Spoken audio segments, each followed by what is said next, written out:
안녕하세요. 사연에 빠지다의 DJ 민영입니다. 오늘 사연자는 생각지도 못했던 반전에 혀를 내둘렀다는데요. 과연 어떤 사연인지 들어보겠습니다. 오늘도 두 가지 사연 준비되어 있으니 끝까지 들어주시고요. 그럼 오늘의 사연 바로 시작해 볼게요. 구독과 좋아요도 잊지 말고 꾹 눌러주세요. 안녕하세요. 저는 결혼한 지 10년이 조금 넘은 40대 여자입니다. 저는 아들 하나, 딸 하나 해서 애 둘을 키우고 있는 전업주부예요. 남편은 시아버지께서 운영하시는 회사에서 시아버지를 도와 일하고 있습니다. 저는 평범한 집안에서 태어나 남들 학교 갈 때 학교 가고 취직할 때 취직해서 살다가 결혼도 남들 다 할 때 무난하게 했거든요. 남편과도 사이가 좋아서 결혼 생활 내내 큰 고비 없이 잘 지냈습니다. 특히나 시아버지께서 하시는 사업이 잘 돼서 결혼할 때 시부모님이 사시는 같은 아파트에 신혼집도 해주시고 생활비도 많이 도와주셔서 제가 일도 그만두고 애들한테 집중할 수 있게 해주셨어요. 문제라고는 없을 것 같은 제 인생에 얼마 전 한 가지 고민이 생겼습니다. 고민거리는 바로 시어머니예요. 결혼 초기에는 그렇지 않았는데 몇 년 전부터 시어머니께서 좀 이상해졌습니다. 원래 시어머니도 평범한 가정주부였어요. 그런데 몇 년 전 취미생활로 문화센터를 다니면서 또래 아주머니들과 어울려 다니시더니 분위기가 많이 달라졌어요. 말투나 행동도 그렇고 씀씀이도 많이 달라졌어요. 원래는 미용실에서 염색하시는 것도 벌벌 떠시던 분인데 문화센터에서 친해진 분들과 어울려 다니시면서 강남에 있는 미용실에 가서 머리도 하고 네일이랑 마사지도 정기적으로 받으러 다니세요. 이렇게 좋은 걸 내가 몇십 년 동안 왜 모르고 살았나 몰라. 사람들이 다들 나더러 너무 바보처럼 살았대. 시어머니는 네일 색깔을 바꾸고 오실 때마다 너무 좋아서 하루 종일 손만 바라보고 계세요. 그런 모습을 보면 저는 마음이 좋았습니다. 시어머니께서 행복해 하시는 것 같아서요.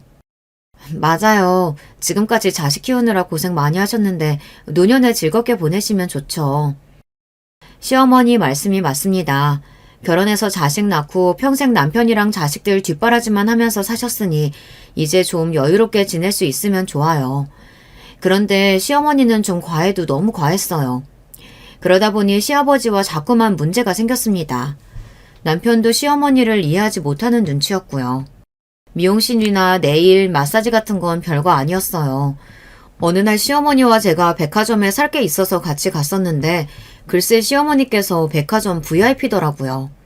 아시죠? 백화점 VIP가 되려면 1년에 백화점에서 몇천 이상은 무조건 써야 가능해요. 저는 놀라서 시어머니께 물었습니다. 분명 그 전까지는 VIP가 아니었는데 어떻게 VIP까지 됐냐고요. 그러자 시어머니께서 하시는 말씀이 기가 막혔습니다. 나랑 문센 다니는 아줌마 중에 백화점 VIP 아닌 사람이 나밖에 없는 거야. 그래서 내가 너희 시아버지한테 말해서 작년 1년 동안 명절 선물이며 거래처 선물, 장 보는 거 다 지출은 이 백화점에서만 하고 다녔지. 그랬더니 VIP가 되긴 하더라. 애미 너도 오늘 사는 거 내 카드로 사고 나한테 현금으로 줘. 저는 시어머니의 말씀에 입이 떡 벌어졌습니다. 알고 보니 시어머니께서 백화점 VIP가 되겠다고 주변 사람들 물건까지 본인이 계산해서 돈으로 받기도 하고 시아버지 회사에 들어가는 지출을 모두 다 본인 카드로 해서 경비 처리했나 보더라고요. 저는 그렇게까지 할 일인가 싶어 시어머니에게 말씀을 드리려다 말았습니다. 친정엄마도 아니고 괜한 싫은 소리 했다가 시어머니에게 또 무슨 소리를 들을까 싶어서요. 사실 시어머니랑 저는 잘 맞지 않아요. 세상에 어떤 시어머니와 며느리가 맞을까 싶기도 하지만 저와 시어머니는 유난히 더 안 맞았습니다. 시어머니는 항상 뭐든 본인 생각이 다 맞는다고 하시는 분이기 때문에 괜한 분란 만들고 싶지 않아 저는 그러려니 하고 넘겼습니다. 그러던 와중에 일이 터졌어요. 시어머니께서 사고를 쳤습니다. 시어머니께서 본인이 산 명품 가방을 시아버지 회사에 경비 처리를 해버리는 바람에 큰일이 날 뻔한 적이 있었어요. 시어머니는 영수증이 잘못 포함돼서 실수한 거라고 하셨지만 그걸 믿을 사람은 아무도 없었습니다. 그날 회사가 난리가 났었어요. 시아버지 회사가 큰 기업은 아니지만 그래도 시할아버지 때부터 내려온 단단한 중소기업이에요. 그 일로 경리과 직원들과 임원들이 난리를 쳐서 앞으로는 시어머니께서 일절 회사 관련해서 지출하는 일은 하지 않는 것으로 일단락됐습니다. 하지만 화가 난 시아버지께서는 참지 않으셨죠. 집에 있기 심심하다고 본인이 백화점 왔다 갔다 하면서 일 좀 하겠다고 하길래 기껏 허락해줬더니만 이런 대형 사고를 쳐? 거기다가 카드사에 확인해보니 당신이 1년에 백화점에 가서 사들인 게 5천이 넘는다던데 당신 도대체 뭐라고 다닌 거야? 시아버지는 그때까지도 시어머니께서 백화점에서 그렇게까지 돈을 쓰고 다니는지 모르셨던 거예요. 대부분 주변 지인들의 물건을 카드로 긁고 현금을 받거나 회사 물건들을 지출했으니 시아버지는 모르고 계셨던 거죠. 그럼 어떻게 해요? 나 빼고 다들 백화점 VIP라는데 내가 명색이 사업하는 남자랑 사는데 나만 구질구질하면 되겠어? 당신 지금 그깟 백화점 VIP 한번 대보겠다고 이사단을 냈다는 거야? 당신 미쳤어? 시아버지께서 원래 혈압도 높으시고 성격도 욱하세요. 그래도 손주들 생기고 나서는 웬만하면 화도 안 내시려고 하고 애들 앞에서 소리도 안 지르려고 하시는데 그날은 터지고 말았죠. 아버지 이제 고정하세요. 어머니도 실수하신 거라고 하시니까 이제 다신 이런 일 없을 거예요. 남편이 나서지 않았다면 큰 싸움으로 번졌을 거예요. 시아버지께서는 끝까지 다시는 이런 사고 치지 말라며 시어머니께 신신당부했습니다. 그 일이 있고 나서 시아버지께서는 시어머니의 카드 한도를 확 내려버리셨어요. 시아버지로서는 당연한 조치였어요. 하지만 시어머니께서는 불만이 이만저만이 아니었습니다. 매일 투덜거리셨어요. 그리고 가장 불편한 건 저였습니다. 시어머니께서 본인 마음대로 돈을 못 쓰게 되시니 자꾸 같은 아파트에 사는 저를 불러내 전에 안 하시던 시집살이를 시키시더라고요. 어찌 보면 남들 다 하는 시집살이 뭐가 어렵냐고 할 수도 있지만 저희 시어머니는 유별나도 너무 유별나요. 일일이 말로 설명하기 어렵지만 사람을 피곤하게 하는 게 있어요. 제가 아침에 애들을 학교에 보내고 집에 들어와서 좀 쉬고 있으면 득달같이 전화가 옵니다. 너는 애들 보내고 나면 할 일도 없으면서 집에 들러서 나랑 좀 같이 놀아주고 가지. 꼭 그렇게 바로 올라가야겠니? 시댁이 바로 같은 동에 2층이고 저는 10층이에요. 저도 애들 보내고 나름 할 일이 많은데 매일 전화 와서 같이 백화점 가자, 놀러 가자, 밥 먹으러 가자. 정말 스트레스였습니다. 저도 오늘은 집에 할 일이 많아서 못 나갈 것 같아요. 다음 주에나 같이 점심 먹어요, 어머님. 애들이 학교에 가면 1시에 끝나요. 고작 3, 4시간 쉬는 시간인데 매일 아침이면 연락해서 그 시간마저 방해하려고 하시니 은근 짜증이 났습니다. 암튼 요즘 며느리들은 시어머니가 말을 해도 자기 할 말만 다 한다니까. 나는 옛날에 우리 시어머니가 오라고 하면 자다가도 벌떡 일어나서 갔어. 시어머니는 제가 무슨 5분 대기조라도 되는 것처럼 본인이 부르면 무조건 와야 했어요. 제가 일이라도 있다고 하면 버럭 짜증부터 냈습니다. 저는 결혼하고 나서야 소리 지르고 막말을 해야만 시집살이가 아니라는 걸 알았습니다. 저희 시어머니처럼 은근히 사람 피곤하게 하는 것도 시집살이더라고요. 그뿐만이 아니에요. 도와주는 것도 없으면서 듣기 싫은 잔소리는 얼마나 하는지 모릅니다. 시어머니는 툭하면 불쑥불쑥 우리 집에 오셨어요. 저 혼자 애들 밥 먹이고 간식 먹이고 학원 왔다 갔다 하느라 바쁜데도 굳이 오셔서 본인은 소파에 누워 손 하나 까딱 안 하고 제가 만들어주는 밥에 간식에 다 드시고 낮잠까지 주무시고 가셨습니다. 굳이 같은 동에 사시면서 말이죠. 너는 애들 먹는 건 좀 신경 써서 하지. 간식이라고는 매일 빵이랑 과자밖에 없니? 다른 엄마들은 좋은 것도 많이 만들어서 해주던데. 애들은 정수기 물 주지 말고 보리차 끓여주라니까. 애미 너는 시애미 말을 참 귀뚱으로도 안 들어. 매일 냉장고며 서랍장이며 마음대로 열어보시면서 괜한 꼬투리를 잡으며 사사건건 간섭했어요. 더군다나 더 웃긴 건 매일 오실 때마다 애들 보고 싶어서 왔다고 하시는데 애들한테는 관심도 없었다는 거예요. 애들이 뭘 좋아하는지 어디를 가는지 일절 물어보지도 않으시고 매일 저만 붙들고 하소연에 잔소리만 했다는 겁니다. 너희 시아버지는 언제 나가는지 언제 들어오는지 일절 말도 안 하시면서 본인이 들어오면 알아서 밥 나오고 나갈 때 알아서 밥이 나오는 줄 안다니까. 가만 보면 나를 아내가 아니라 무슨 식모 취급을 해. 시어머니의 하소연 중 90%는 시아버지 욕이었어요. 물론 시어머니도 얼마나 답답하면 저에게까지 그런 소리를 하실까 싶다가도 며느리인 제 입장에서는 시어머니께서 시아버지 욕을 할 때마다 어떻게 반응해야 할지 모르겠다는 겁니다. 아버님께서 워낙 무뚝뚝하시잖아요. 마음은 안 그러실 텐데 표현을 잘 못하시는 것 같아요. 애미 너는 내 덕분에 다정한 가정적인 남편이랑 살아서 모르는 거야. 요즘 여자들은 네 시아버지 같은 남자랑은 하루도 못 살걸? 아휴, 그런 남자랑 40년 넘게 살아왔다는 내가 스스로 대견하다 대견해. 시어머니는 당신이야 아무것도 안 하고 떠들기만 하니까 모르겠지만 저는 애들하고 정신없는 와중에 시어머니의 하소연까지 들어줘야 하니 너무 피곤했습니다. 시어머니가 집에 오셨다가 돌아가시면 저는 기가 쏙 빨려 몸에 힘이 하나도 없었어요. 주변에는 시댁이랑 같은 아파트에 산다고 하면 일이 생기거나 바쁠 때 시댁에 애들 맡길 수 있어서 좋겠다고 하지만 모르는 소리예요. 저희 시어머니는 혹여나 애들이 집에 올까 오히려 걱정합니다. 심지어 애들이 할머니 집에 가고 싶다고 졸라도 시어머니는 별로 좋아하지도 않아요. 할머니, 내일 쉬는 날이니까 오늘 할머니네 가서 자고 오면 안 돼요? 할머니네는 알마의자도 있고 돌침대도 있어서 좋은데. 애들이 시댁에 있는 돌침대에서 자는 걸 좋아해서 자주 가고 싶다고 했었는데 그럴 때마다 시어머니께서 안 된다고 하셨어요. 아이고, 멀쩡한 너희 집 놔두고 잠을 왜 할머니네 와서 자. 할머니 예민해서 누구랑 한 침대에서 못 자. 그래서 할아버지랑도 따로 자잖아. 그럼 잠은 집에 와서 자고 저녁까지만 좀 놀다 가면 안 돼요? 아유, 할머니 오늘 바빠. 네일 받으러 갔다가 마사지도 받아야 하고 요즘 자꾸 눈가에 주름이 생겨서 피부과도 가야 돼. 다음에 와, 다음에. 손주라고 많지도 않은데도 시어머니는 애들한테도 별로 관심이 없었어요. 오로지 본인 일에만 신경 썼어요. 네일아트에 마사지도 모자라 언제부턴가는 피부과에 필러나 주사까지 맞으러 다니시더라고요. 저는 오히려 시어머니가 바쁘면 더 좋았습니다. 우리 집에 자주 안 오시니까요. 거기다가 더 충격적이었던 건 내일 모레면 70인 할머니가 스포츠카를 끌고 다닌다는 겁니다. 물론 본인이 능력되고 운전 잘하시면 무슨 차를 타든 상관없죠. 하지만 시어머니는 가족들과 상의도 없이 일을 크게 벌리고 다녀요. 결혼 생활 내내 시어머니께서 사고를 치신 얘기만 해도 끝이 없습니다. 스포츠카를 사실 때도 그랬어요.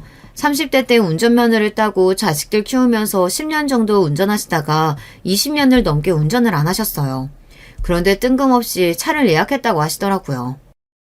나도 이제 좀 자유롭게 움직이고 싶어서 차 한 대 계약했으니까 당신이 계약금 좀 내요. 식구들끼리 모여 저녁 식사를 하는 자리에서 시어머니께서 시아버지에게 하신 말씀입니다. 함께 있던 저희 부부는 물론 시아버지도 놀라셔서 들고 있던 수저를 탁 소리가 나게 내려놓았어요. 20년도 넘게 운전대 안 잡은 사람이 그 나이에 운전을 어떻게 해? 그리고 차가 필요하면 내 차 같이 쓰면 되지. 당신이 무슨 돈이 있다고 차를 사? 시아버지는 자식들도 있으니 최대한 참고 이야기하셨지만 그 목소리에서 화가 그대로 느껴졌어요. 저와 남편은 슬금슬금 시부모님의 눈치를 살폈습니다. 이러다가 또 싸우실 것 같아서요. 돈이 없으니까 당신한테 계약금 내달라는 거 아니야. 내가 돈이 있으면 당신한테 얘기했겠어? 계약금은 그렇다 치고 나머지 돈은 어떻게 낼 건데? 설마 당신 나 모르게 숨겨둔 비상금이라도 있어? 비상금은 무슨... 당신이 나 못 믿는다고 카드만 하나 덜렁 주고 현금이라고는 구경도 안 시켜준 자가 언젠데. 내가 비상금이 어딨어. 당연히 나머지 돈은 당신이 내야지. 이 여자가 다 늙어서 갑자기 노망이 났나. 당신 마음대로 계약하고 오면 내가 알아서 다 해결해줘야 하는 거야? 시어머니의 당당함에 점점 시아버지의 목소리도 높아져 갔습니다. 내가 지금까지 당신이랑 40년 넘게 살면서 온갖 고생 다 했는데 고작 차 한 대 못 사줘? 난 죽기 전에 그 차는 한번 꼭 타보고 죽는 게 소원이니까 들어줘. 안 그러면 나도 당신이랑 안 살고 나가버릴 거야. 시어머니는 막무가내였어요. 이미 계약한 차니 안 사주면 집을 나가버리겠다고 하셨습니다. 아이고, 저 옆에 내가 드디어 정신이 나갔고만 나갔어. 시아버지는 머리가 아프다는 듯 연신 이마를 잡으셨어요. 저와 남편은 뭐라 말해야 할지 몰라 우물쭈물하고 있었습니다. 그로부터 몇 달 뒤 애들을 학교 보내고 집에 들어왔는데 시어머니에게 전화가 왔어요.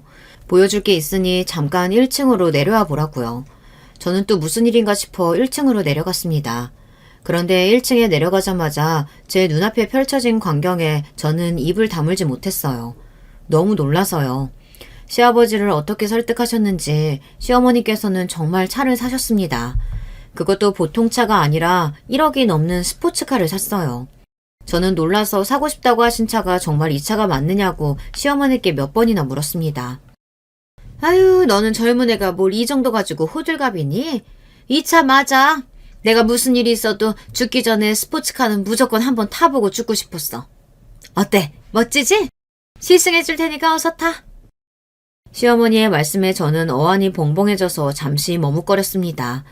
정말 시어머니께서 운전하는 차를 타야 하는 건가 싶기도 하고 이 차를 사는 걸 시아버지께서 허락을 하셨는지 그것도 믿기지 않았어요. 어머니, 이거 1억은 좋게 넘을 텐데 이 비싼 스포츠카 사는 걸 정말 아버님께서 허락하신 거예요? 그렇다니까. 내가 안 사주면 이혼하고 나간다고 난리쳤더니만 결국은 사주더라고. 시어머니께서 이혼 합의서에 도장까지 찍어 시아버지에게 보여줬답니다. 차를 안 사주면 정말로 이혼하겠다고 하셨대요. 평생 집에서 남편 뒷바라지만 하고 애들 키우며 산 보상이 고작 1억짜리 차보다도 못하냐고 펑펑 눈물까지 쏟으셨답니다. 그렇게 일주일을 아무것도 안 하고 방에만 있으면서 졸랐더니 시아버지도 결국은 두 손 두 발 드셨대요. 정말 운전 괜찮으시겠어요? 그냥 제가 운전할까요? 사실 저도 스포츠카는 타본 적이 없어서 운전하기 겁이 나긴 했지만 20년 만에 운전하는 시어머니의 차에 타는 게 더 무서워 제가 운전하겠다고 했습니다. 어머, 얘 봐라. 애미, 너도 내 차 끌고 싶어서 그러는구나? 아무리 그래도 내 차인데 내가 먼저 운전해봐야지. 잔말 말고 빨리 타. 우리 드라이브라도 갔다 오자. 그날이 제 인생에서 손에 꼽힐 정도로 인상 깊었던 날 중 하나였습니다. 1억이 넘는 스포츠카를 모는 시어머니의 조수석에 타본 며느리가 세상에 몇이나 있겠어요. 물론 30분 드라이브를 하는 동안 심장이 쿵 하고 내려앉을 뻔한 게 10번은 넘었지만 그래도 무사히 살아서 돌아오기는 했습니다. 시어머니께서 스포츠카를 끌고 다니기 시작하자 아파트 단지 내 우리 가족은 금세 연예인처럼 유명해졌어요. 애들 어른 할 거 없이 시어머니 차만 보면 다들 몰려들어서 질문하기 바빴습니다. 심지어 저희 애들 친구들까지 애들 할머니가 스포츠카를 끌고 다니는 걸 알게 돼서 집까지 놀러와서 직접 보고 싶다고 했어요. 그럴 때마다 저희 애들도 기분이 좋은지 친구들을 우르르 데리고 주차장에 가서 스포츠카를 보여줬습니다. 어떨 땐 시어머니까지 불러서 친구들을 차에 태워주기도 했어요. 우와, 너희 할머니 너무 멋지다.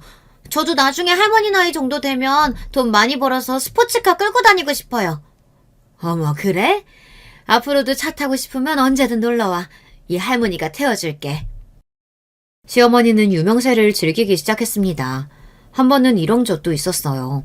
저와 시어머니가 백화점에서 장을 보고 들어오는데 웬 아저씨가 말을 걸었습니다. 201호시죠? 안녕하세요. 저 얼마 전에 옆집에 이사 온 사람이에요. 아유, 주차장에서 이 스포츠카 볼 때마다 누구 차일까 궁금했었는데 이렇게 멋진 분 차일 줄은 생각도 못했네요. 시부모님 댁 옆집에 새로 이사 오신 분이라는데 역시나 시어머니 차에 관심이 많으시더라고요. 앞에서 보고 뒤에서 보고 연신 감탄을 금치 못했어요. 거기다가 저희 시어머니의 외모까지 칭찬하면서 친한 척을 하시더라고요. 어머, 사람 보실 줄 아시네요. 안목 있으신 분이 저희 옆집으로 이사 오셨다고 하니 너무 기분이 좋네요. 옆집 아저씨의 말발에 홀딱 넘어간 시어머니는 입까지 가리고 웃으며 연신 수다를 떨었어요. 듣다 저는 아이들 학교 시간이 돼서 먼저 인사를 하고 올라와 버렸습니다. 시어머니는 그전에도 자기 자신 말고 다른 사람에게는 일절 관심이 없기는 했어요. 남편에게 듣기로 시어머니는 평생 가정주부로 살긴 했지만 일반적으로 사람들이 생각하는 가정주부와는 좀 달랐다고 했습니다. 시어머니 본인 입으로는 평생 남편 뒷바라지 하면서 자식들 키우느라 자신의 인생은 희생하며 살았다고 하셨지만 실상은 그렇지가 않았어요. 남편은 결혼 전까지 30년 넘게 아침밥이라는 걸 먹어본 적이 없다고 했습니다. 시아버지도 마찬가지고요. 더군다나 시아버지께서 코를 고신다는 이유로 시어머니는 남편이 아주 어릴 때부터 시아버지와 각방을 썼답니다. 지금까지도 시어머니는 항상 당신이 불면증이 심해 잠을 못 자니 본인이 일어날 때까지 절대 깨우지 말라고 하세요. 명절날 애들이 와도 본인이 피곤하면 절대 방 밖으로 나오지를 않으셨어요. 거기다가 집안에 무슨 일이 있어도 본인이 약속이 있거나 여행 계획이 있으면 항상 전화 남편에게 다 떠넘기고 본인은 본인 계획대로 하셨죠. 그 정도가 어느 정도냐면 남편에게 여동생이 하나 있어요. 저에게는 시누이죠. 어릴 때 미국으로 유학 갔다 취직도 미국에서 하고 미국 남자와 결혼해서 현재 미국에 살아요. 그런데 최근 그 시누이가 아이를 낳았습니다. 사실 시누이가 아이를 낳았을 때도 저는 신기하긴 했어요. 원래 첫 아이를 출산할 때 제일 많이 생각나는 게 친정엄마잖아요. 저는 임신했을 때부터 너무 무섭고 걱정돼서 하루가 멀다 하고 친정에 가 있었었는데 시누이는 임신하고 아이를 낳을 때까지 한 번도 한국에 들어오질 않았어요. 저도 결혼한 지 꽤 됐지만 그동안 시누이를 본 게 제 결혼식 때와 시누이 결혼식 때 딱 2번이었어요. 자주 왕래를 안 하기는 한 거죠. 막연하게나마 시누이도 어릴 때 미국으로 유학 가서 한국보다는 미국이 훨씬 편해서 그런가 보다 했는데 그게 아니더군요. 시누이도 나름 시어머니에게 쌓인 게 많은 것 같더라고요. 결국은 시아버지께서 손주가 보고 싶다고 여러 번 시누이에게 연락했는데도 시누이가 한국에 들어오지 않았어요. 그러자 한 번은 시아버지께서 직접 미국에 가서 손주를 보고 오셨어요.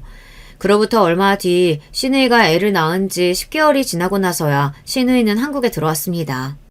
시아버지께서 그래도 가족들끼리 돌잔치는 해야 하지 않느냐 설득한 덕분에 들어왔나 보더라고요. 그런데 문제는 역시나 시어머니였습니다. 몇 년 만에 딸이랑 사위가 미국에 들어왔는데도 일절 신경을 안 썼어요. 그러다 결국에 시누이랑 시어머니랑 싸움이 났나 보더라고요. 내가 엄마한테 밥을 해달래, 애를 봐달래. 몇 년 만에 미국에서 사위가 들어왔으면 씨암탉은 아니더라도 같이 밥은 한번 먹어야 되는 거 아니야? 어떻게 된 장모가 5년 만에 만난 딸이랑 사위 두고 맨날 그렇게 놀러 다닐 수가 있어? 시누이도 서운할 만했어요. 시누이가 미국에서 결혼하고 나서 시아버지는 몇 번 미국에 왔다 갔다 하셨지만 시어머니는 오래 비행기 타는 거 싫고 영어 울렁증이 있다면서 한 번도 안 가셨어요. 그랬으니 정말 시어머니와 시누이는 거의 5년 만에 만나는 거였죠. 그런데 시어머니는 이제가 10개월 된 손주를 데리고 미국에서 나온 딸 부부를 두고 매일 약속 있다고 나가버렸나 보더라고요. 시누이도 한국에 들어온 게 오랜만이라 많은 게 낯설고 어색한데 며칠을 집에만 있었던 거죠. 다 클 때까지 키워주고 먹여줬으면 됐지. 결혼까지 한 자식을 내가 뭘 더 해줘야 돼. 엄마도 엄마 인생 있어. 너희 같다고 너희 오기 전에 잡아둔 내 약속까지 다 취소할 순 없잖아. 누가 보면 엄마가 나나 오빠를 애지중지 키운 줄 알겠네. 말은 바로 해야지. 엄마가 날 키워주고 먹여주긴 언제 그랬다 그래.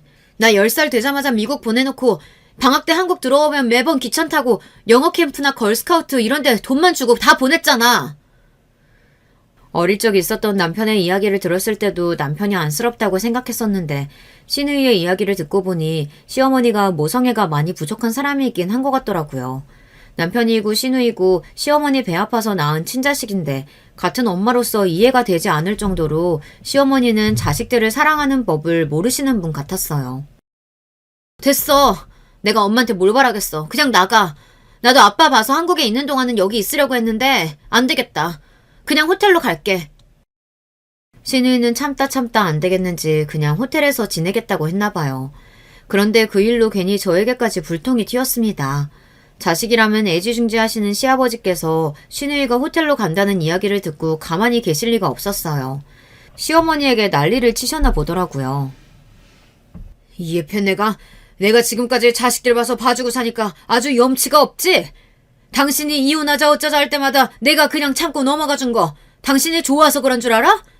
당신 내 말 똑똑히 들어. 우리 수정이랑 사위랑 집 나가서 호텔에서 지내는 날에는 이번엔 내가 당신하고 이혼할 거니까 그런 줄 알아. 시아버지께서 이제부터 절대 시어머니를 봐주지 않겠다고 선전포고를 하셨나 봐요. 다 늙어서까지 이런 식으로 가정에 소홀하게 굴면 카드고 뭐고 다 뺏고 쫓아내겠다고까지 하셨답니다.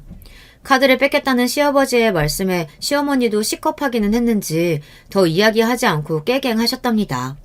그래도 시어머니가 최소한 양심은 있으신지 하루 이틀은 안 나가고 댁에 계시며 시누이를 챙기긴 하셨나 보더라고요. 그런데 사람이 어디 변하나요?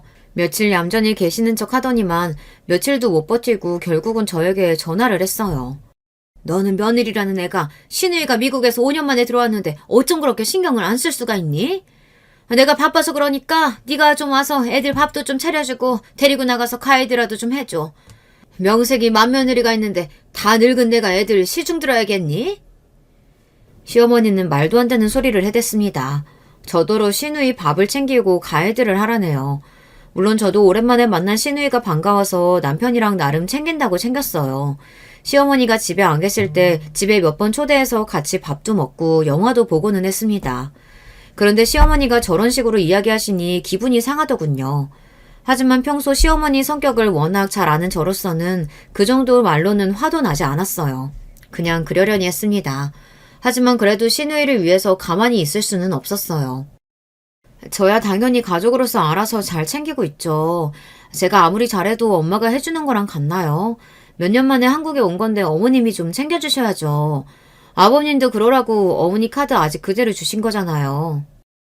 시아버지께서 하신 이야기를 뻔히 다 아는데 괜히 저에게 코트리를 잡으시니 얄미워서 더 한마디 했습니다. 어머 애미, 네가 뭘 안다고 훈수를 두니 훈수는. 내일은 내가 알아서 하니까 너는 신경 꺼. 저도 혹여나 아버님께서 정말 화나셔서 어머님 카드도 뺏고 이혼까지 하신다고 할까봐 걱정돼서 그러죠. 뭐? 이혼? 네가 네 시아버지에 대해 잘 모르나 본데 말은 저렇게 못되게 해도 그 인간 나 없으면 못 살아. 우리 부부 일은 내가 더 잘하니까 애미 너는 네 일이나 알아서 해라. 시어머니는 곧 죽어도 본인이 잘났다고 큰 소리를 치시는데 참 양심도 없고 뻔뻔해 보였습니다. 결국은 시누이가 돌잔치를 끝내고 미국에 돌아갈 때까지 별반 달라진 거 없이 본인 할 일만 하고 다니셨어요. 심지어 최근에 모임도 별로 안 나가고 쇼핑도 덜 하시는 것 같은데 도대체 어디를 그렇게 싸돌아다니는지 모르겠더라고요. 원래라면 항상 쇼핑 갈 때마다 저를 불러냈었는데 최근 몇 개월 동안은 저에게도 연락이 없었어요. 저야 시어머니에게 시달리지 않으니 좋기는 했지만 시어머니의 행방이 묘연하니 또 무슨 사고를 치는 건 아닌가 걱정됐습니다. 그러던 어느 날이었어요. 몇 주 전부터 남편 말이 시아버지께서 영 컨디션이 좋지 않다고 했었는데 결국은 일이 터졌습니다. 시아버지께서 한 번도 그런 적이 없으셨는데 영 몸이 좋지 않으시다면서 집에서 며칠 쉬겠다고 하셨대요. 병원에 가서 이것저것 검사도 했는데 별 문제 없다고 해서 며칠 집에서 쉬셨습니다. 저와 남편은 그런 시아버지가 걱정돼서 틈만 나면 시댁에 들러 시아버지를 지켜봤습니다. 식사도 영 못하시길래 시아버지께서 좋아하시는 음식들도 사다 드리고 반찬도 해드렸어요. 시누이 때는 어떻게든 시아버지의 눈을 피해 싸돌아다니시던 시어머니께서 시아버지께서 집에 계시니 꼼짝을 못하시나 보더라고요. 아니나 다를까 시아버지께서 댁에서 쉬신 지 일주일 만에 시어머니에게 쪼르르 전화가 걸려왔습니다. 아프면 병원에 입원을 하지 사람 꼼짝도 못하게 왜 집에 있겠다는 거야. 아유 밥 챙겨주기 귀찮고 깝깝해 죽겠다. 며느리인 저도 시아버지가 걱정돼 죽겠는데 시어머니는 전혀 그런 마음이 없으신지 그 와중에도 시어머니는 본인 걱정만 하시며 시아버지 험담만 하며 하소연을 했어요. 저는 그런 시어머니가 이해되지 않았습니다. 부부를 산 세월이 40년이 넘었으니 애틋하지는 않아도 함께 나이 들어가는 처지에 배우자가 아프다고 하면 안쓰럽고 걱정될 것 같은데 저희 시어머니는 시아버지가 마냥 귀찮기만 하신가 봐요. 그래도 병원에서 아무 문제 없다고 하니까 다행이죠 뭐. 필요하거나 드시고 싶으신 거 있으시면 말씀하세요. 제가 해다 드릴게요. 저는 시어머니의 하소연을 더는 들어드리고 싶지 않아 애써 말을 바꿨습니다. 그러자 시어머니는 그게 또 거슬렸는지 괜히 저에게 투덜거렸어요. 그렇게 시아버지 걱정되면 며느리인 애미 네가 좀 데려다가 챙겨 먹이고 돌봐. 나도 이제 늙어서 더는 못해 먹겠으니까. 왜 말이 그리로 튀는 줄 모르겠지만 시어머니는 뜬금없이 저에게 짜증내며 그렇게 시아버지가 걱정되면 저더러 챙기라고 하셨어요. 저는 시어머니의 말에 기가 차서 어이가 없더군요. 평소에는 피부과에서 주사 맞고 나올 때마다 사람들이 자기 나이로는 절대 안 본다고 자기 자랑을 하면서 본인 귀찮을 때만 항상 나이가 들었다는 둥 늙었다는 둥 그래요. 시어머니지만 하는 짓이 얄미워도 너무 얄미워요. 어머님은 아버님이 걱정도 안 되시나 봐요. 저 같으면 그 연세에 나가서 일하시는 것만 해도 대단하다고 걱정해 줄 것 같은데. 웬만해서는 시어머니 말씀에 토를 달지는 않지만 그날은 저도 기분이 상해서 마음에 담아뒀던 말을 애써 좋게 이야기했어요. 사실 시아버지 아니면 아무것도 못하시는 건 시어머니면서 항상 만족하지 못하고 궁시렁거리기만 하는 시어머니가 꼴보기 싫었습니다. 스포츠카 사고 카드 펑펑 쓰면서 시아버지 돈 쓰는 건 당연하게 여기면서 이제와 시아버지께서 아프다고 하시니 시어머니께서 귀찮아하시는 게 며느리로서는 보기 좋지 않았어요. 역시나 제 말에 기분이 상한 시어머니는 당신의 편을 들어주지 않는 제가 원망스럽다는 듯 쏘아보았습니다. 암튼 이놈의 집구석에는 내 편이라고는 없다니까. 아들놈이나 며느리나 다 똑같아. 이러니 내가 집에 마음을 못 붙이고 밖으로만 도는 거지. 시어머니는 말 같지도 않은 핑계를 대며 버럭 소리를 내지르고 전화를 끊어버렸습니다. 아마 남편에게도 연락했는데 남편도 시어머니의 하소연을 안 받아줬나 보더라고요. 시어머니의 버럭하시는 소리에 저는 괜한 소리를 했나 싶기도 했지만 시어머니의 투정을 한번 받아줬다간 한도 끝도 없이 들어줘야 하는 걸 보니 저로서는 어쩔 수 없었습니다. 그로부터 며칠 뒤 믿기지 않는 일이 벌어졌습니다. 글쎄 시아버지께서 갑자기 쓰러지셨대요.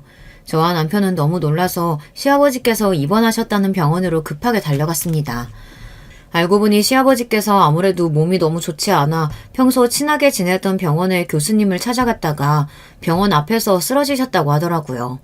다행히 병원 앞에서 쓰러져서 빠르게 응급조치를 한 덕분에 위험한 상황까지는 가지 않았지만 앞으로 상태를 지켜봐야 한다고 하더라고요. 저와 남편은 도대체 무슨 병이길래 그렇게 갑자기 쓰러질 수가 있는 거냐고 연신 물었습니다. 지금 당장 빨리 검사해서 무슨 병인지 알려달라고 했어요.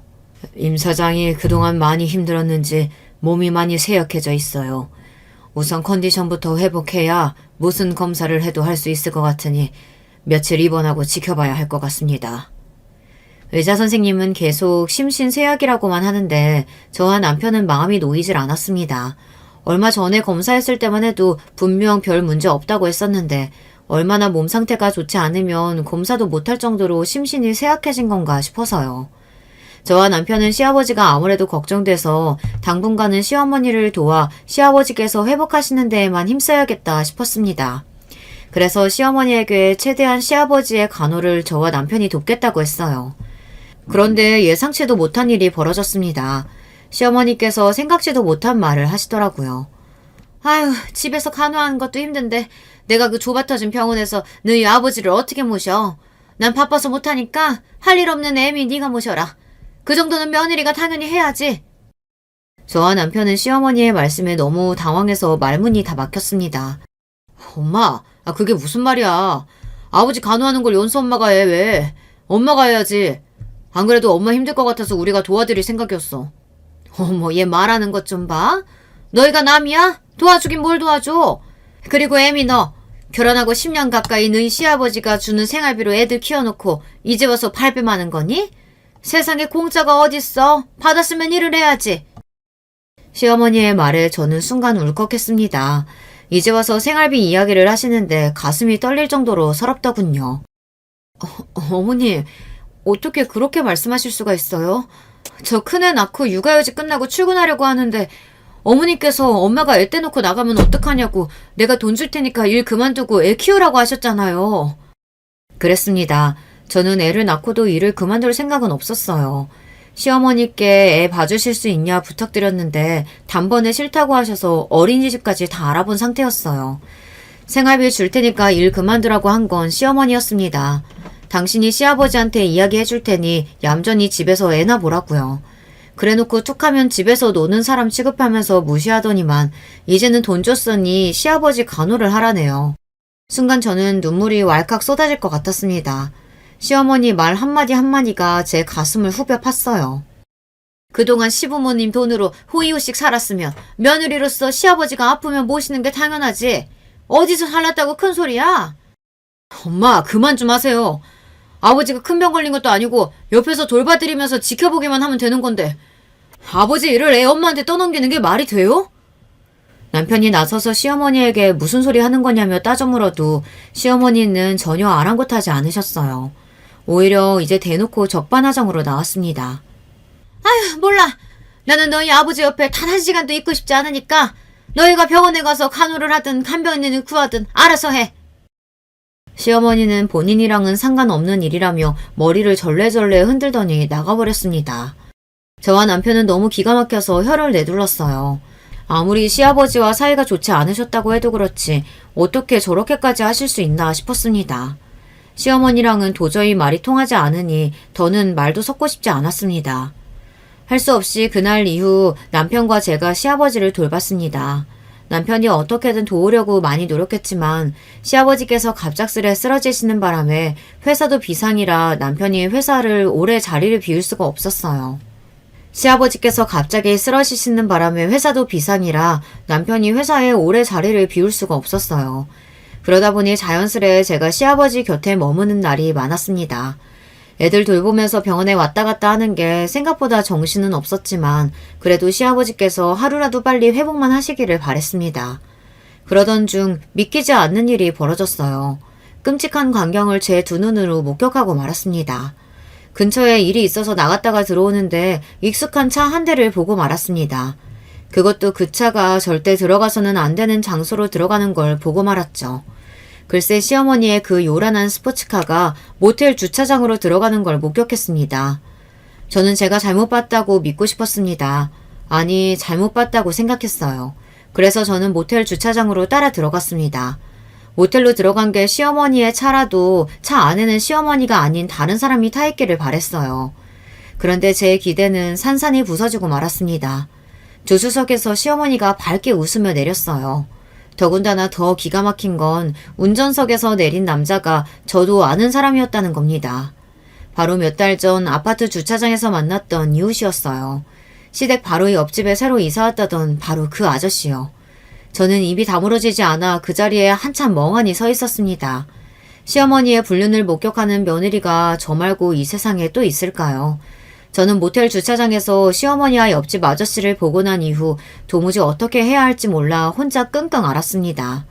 그리고 병실에 홀로 누워 계신 시아버지가 더 안쓰럽게 느껴졌어요. 평생 회사와 가정만을 생각하며 살아오셨는데 이 연세에 아내의 배신까지 겪게 되셨으니 얼마나 속이 상하실까 싶어서요. 시어머니의 일도 일이었지만 우선 시아버지께서 하루라도 빨리 회복하시는 게 먼저이니 저는 시아버지의 병간호에 더 힘을 썼습니다. 시어머니께서 그동안 집안일에도 일절 신경도 안 쓰고 소홀했던 건 역시나 정신이 딴 데 팔려서였어요. 저라도 시아버지 곁에서 잘 챙겨야 시아버지께서 금방 일어나실 거라고 믿었습니다. 저는 매일 같은 시간 병원에 들러 시아버지께 책을 읽어드리기도 하고 재미있는 이야기도 해드리며 곁을 지켰습니다. 그러던 중 믿기지 않는 일이 벌어졌어요. 그날은 제가 오후에 일이 있어 조금 일찍 병원에 들렀는데 병실 문을 열자마자 너무 놀라서 뒤로 넘어질 뻔했습니다. 분명 바로 그 전날까지만 해도 누워 계셨던 시아버지께서 자리에서 벌떡 일어나 창 밖을 보고 계셨어요. 저는 너무 놀라서 들고 있던 짐들도 그대로 바닥에 다 떨어뜨리고 시아버지에게 달려갔습니다. 아버님, 정말 일어나신 거예요? 너무 잘하셨어요. 저 아버님 큰며느리 누군지 알아보시겠어요? 저는 시아버지 앞으로 다가가 너무 좋아서 밝게 웃었습니다. 신이 나서 곧장 남편에게 전화하려던 참이었어요. 그러자 시아버지께서 멍한 눈동자로 저를 빤히 바라보시면서 전화하지 말라고 하셨습니다. 그러더니 한다는 말씀이 충격적이었어요. 혜미, 내가 너까지 속여서 너무 미안하다. 근데 나 아픈 거 아니야. 멀쩡해. 너희 시어머니 때문에 내가 쓰러진 척 연기 좀 했다. 저는 순간 시아버지의 말씀에 어안이 벙벙해져 무슨 소리를 하시는 거냐고 물었습니다. 그러자 시아버지께서 하시는 말씀이 말 그대로래요. 혜미, 너도 한 거지? 네 시어머니 바람 피우는 거. 그래서 매일 내 앞에 찾아와서 한참 울다 간 거지. 저는 입이 떡 벌어지고 말았습니다. 제가 매일 병실로 찾아와 책을 읽어드리기도 하고 이런저런 이야기를 혼자 떠들다 결국은 눈물이 터져 한참을 울다가 가기는 했어요. 그런 모습을 시아버지께서 다 보고 계셨다는 것도 놀라웠고 시어머니의 일을 알고 계셨다는 것도 저는 가슴이 철렁 내려앉는 것만 같았습니다. 그런 끔찍한 일을 시아버지 혼자 알고 계셨으니 얼마나 힘드셨을까 싶어서요. 아버님도 알고 계셨던 거예요? 얼마나 놀라셨어요. 혹시 그 일 때문에 놀라서 쓰러지신 거예요? 저는 그때까지도 시아버지께서 시어머니를 속이기 위해 쓰러진 척 연기한 거라는 걸 이해하지 못했습니다. 시어머니의 외도 사실을 알고 쓰러졌다가 일어나신 줄 알았어요. 네 시어머니 하는 짓 중 어디 정상적인 일이 한 가지라도 있니? 나는 더 놀랍지도 않다. 이야기 나온 김에 오늘 밤 다 밝혀야겠어. 그래서 그런데 애미 네가 내 부탁 좀 들어줄래? 시아버지의 단호한 눈빛에 저는 순간 침을 꼴깍 삼켰습니다. 시아버지는 그날 저녁 시어머니와 남편만 데리고 시댁으로 오라고 하셨어요. 그럼 당신이 다 알아서 정리하겠다고요. 그날 저녁 시어머니에게 연락을 드렸습니다. 남편과 저녁에 댁에 가겠다고요. 그러자 시어머니께서 하는 말이 오늘은 늦게 들어갈 예정이니 저에게 집으로 오지 말라고 하셨어요. 저는 기가 막혔습니다. 무슨 일이 벌어지는 줄도 모르고 또 나가서 그 논팽이 상간놈을 만나는 건가 싶어서요. 다시금 그날 모텔 주차장에서 봤던 시어머니의 밝은 얼굴이 떠오르니 저는 온몸에 소름이 돋아 더는 말이 곱게 나가지 않았습니다. 어머님은 도대체 무슨 생각을 하고 사시는 거예요? 아버님께서 한 달 넘게 병원에 누워 계신데 어떻게 한번 들여다보지도 않고 그렇게 계실 수가 있어요? 제 격앙된 목소리에 역시나 기분이 상한 시어머니는 기가 막히다는 듯 콧방귀를 꼈어요. 뭐? 무슨 생각하고 사는 거냐고? 너 지금 그게 시애미한테 할 소리냐? 너야말로 그깟 병원 몇 번 왔다 갔다 했다고 할 도리 다 한 것 같은가 본데 너희 시아버지 일어나면 내가 똑똑히 말해줄 거야. 당신 쓰러져 있는 동안 네가 나 무시하고 막말했다고. 그러면 너한테 콩고물이라도 떨어질 줄 아냐? 너한텐 유산이고 뭐고 한 푼도 남기지 말라고 할 거니까 그런 줄 알아. 와, 이제는 하다하다 멀쩡하게 살아계신 시아버지를 상대로 유산 이야기까지 하더군요. 저는 시어머니의 행동이 너무 괘씸해서 아주 작은 힌트라도 하나 던져줬습니다. 오늘 저녁까지 혼자 마음 좀 졸이라고요. 제가 시어머니를 위해 준비한 게 있었거든요. 오늘 안 오시면 아마 평생 후회하실 거예요. 제가 어머님 댁 옆집 사시는 아저씨 식사 좀 대접한다고 어머님 댁으로 초대했거든요. 그랬습니다. 오늘의 이벤트에 초대된 손님은 저와 남편 시어머니뿐만이 아니었어요. 옆집 상간남 아저씨도 제가 초대했습니다. 옆집 아저씨라는 소리에 시어머니께서는 입을 싹 다물었어요. 그러더니 잠시 후 입을 뗐습니다. 아니, 애미, 너는 나랑 상의도 안 하고 아무나 집에 초대하고 그러면 어떡해? 소리는 지르고 있었지만 분명 시어머니의 목소리는 떨리고 있었어요. 며칠 전에 제가 장보고 들어오는 길에 짐을 좀 많이 들고 있었는데 아저씨께서 짐까지 들어주셨어요. 감사해서 제가 식사 대접한다고 했어요. 바로 옆집에 산 지도 꽤 됐는데 인사 한번 제대로 못했잖아요. 음식 준비는 제가 알아서 할 테니까 어머님은 시간 맞춰서 오세요. 그랬습니다. 제가 일부러 며칠 전부터 동네에서 그 상간한 아저씨와 마주칠 때마다 인사를 하고 말을 걸었어요. 그러고는 자연스레 집에 초대를 했습니다. 그리고 대망의 저녁이 됐어요. 저와 남편은 시댁에서 간단히 식사 준비를 하고 손님들을 기다렸습니다. 시어머니는 웬일로 나가지도 않고 집에서 얌전히 기다리고 계시더라고요. 집안에 아픈 사람이 있는데 굳이 집에 초대해서 밥을 먹는 게 맞는 일인지 모르겠다. 네 시아버지 나중에 알게 되시면 기분 나빠할 거야. 많이 당황하긴 하셨는지 웬일로 시어머니 입에서 맞는 말이 나오더라고요. 저는 웃음이 절로 나왔습니다. 저는 애써 더 밝게 미소를 지어 보이며 시아버지도 이해하실 거라고 하곤 상을 마저 차렸습니다. 그런데 식탁으로 다가온 시어머니께서 뭔가 이상하다는 듯 미간을 구겼어요. 근데 상을 왜 이렇게 많이 차려? 애들은 친정에 보냈다더니 애들도 오는 거니? 제가 접시랑 수저 세트를 6개나 놓았더니 시어머니는 의아하다는 듯 했어요. 그때였습니다. 내가 손님 좀 모시고 오기로 해서 얘가 아마 여유롭게 준비했을 거야. 아니, 당신 언제 일어난 거야? 그리고 옆에 그 여잔 누구야? 시아버지께서 나이가 지긋하신 여성분을 한 분 모시고 집에 들어왔어요. 그리고 잠시 후 대망의 주인공도 도착했습니다.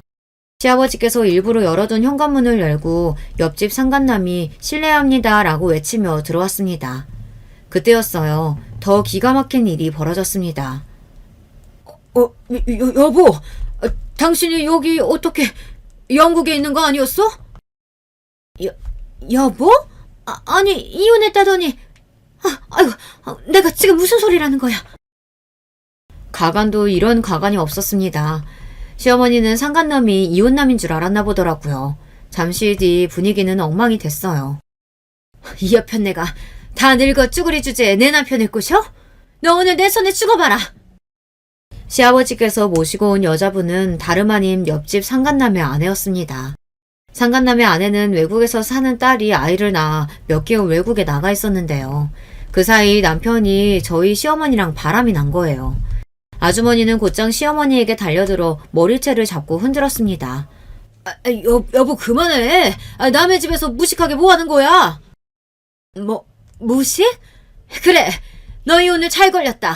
내가 진짜 무식한 게 뭔지 보여줄게. 그 이후부터는 제가 차려놓은 음식이 졸지에 무기가 돼서 시어머니의 머리와 입안으로 무자비하게 던져졌습니다. 옆집 아저씨의 아내께서는 굉장히 성격이 화끈하셨어요. 반면 시어머니는 머리채를 잡힌 채 꼼짝도 못하고 여기저기 휘둘리며 바닥을 뒹굴었습니다. 시아버지는 그 모습을 혀를 차며 바라보셨어요. 그랬습니다. 시아버지는 쓰러지신 채 병원에 계시면서 변호사들을 시켜 철저하게 이혼 준비를 하고 계셨어요. 그동안 시어머니와 상간남매 불륜 증거를 다 찾아 이미 소장까지 내셨나 보더라고요. 그날 저녁 이벤트는 아무래도 시어머니와 그냥 이혼하기엔 속이 풀리지 않아 준비하신 거였어요. 그로부터 얼마 뒤 시아버지와 시어머니는 이혼했습니다. 시어머니는 재산은커녕 카드 한 장까지도 다 뺏기고 집에서 쫓겨났습니다. 얼마 전 시어머니께서 시누이에게 미국으로 가면 안 되느냐고 연락을 했다네요. 시누이는 당연히 싫다고 거절했고 제가 알기로는 어디 식당에서 먹고 자며 일을 한다는 것 같더라고요. 시어머니가 한 채씩 밉고 기가 막히지만 집도 절도 없이 사는 게 좀 안타까워요. 저는 남편에게 월세라도 얻어드려야 하는 거 아니냐고 했지만 남편은 그럴 생각 없다고 했어요. 다 어머니의 업보이니 그냥 주라고요. 시어머니는 비빌 언덕이라고는 없으니 가끔 저에게 연락이 와요. 너무 힘들다고요. 그럴 때마다 안쓰러워서 제가 조금씩 돈이라도 좀 보내드렸어요. 사실 저는 고민이에요. 사람이 한 짓은 밉지만 그래도 저희 애들 할머니인데 식당 옆에 단칸방에서 사신다는 말을 들으니 제가 월세 보증금이라도 보내드려야 하는 거 아닌가 마음이 쓰입니다. 여러분 생각은 어떠세요? 시어머니와 시아버지가 헤어지긴 하셨지만 정말 저렇게 두는 게 맞을까요? 여러분은 어떻게 생각하시는지 댓글로 남겨주시면 하나하나 읽어보고 참고하도록 하겠습니다. 제 이야기 끝까지 들어주셔서 감사해요. 여러분의 가정에는 항상 화목한 일만 있으시길 바라겠습니다. 안녕하세요.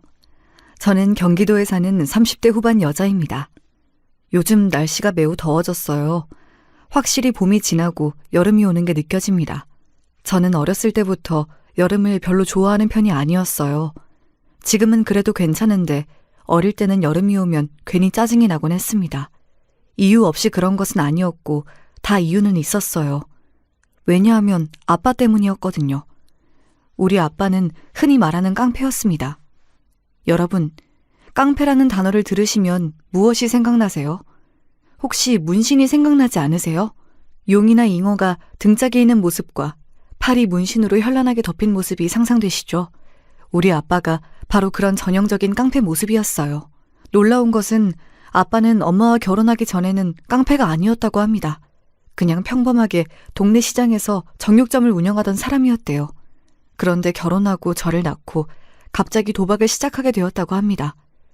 도박하며 돈이 부족하니까 정육점을 담보로 대출을 받았대요.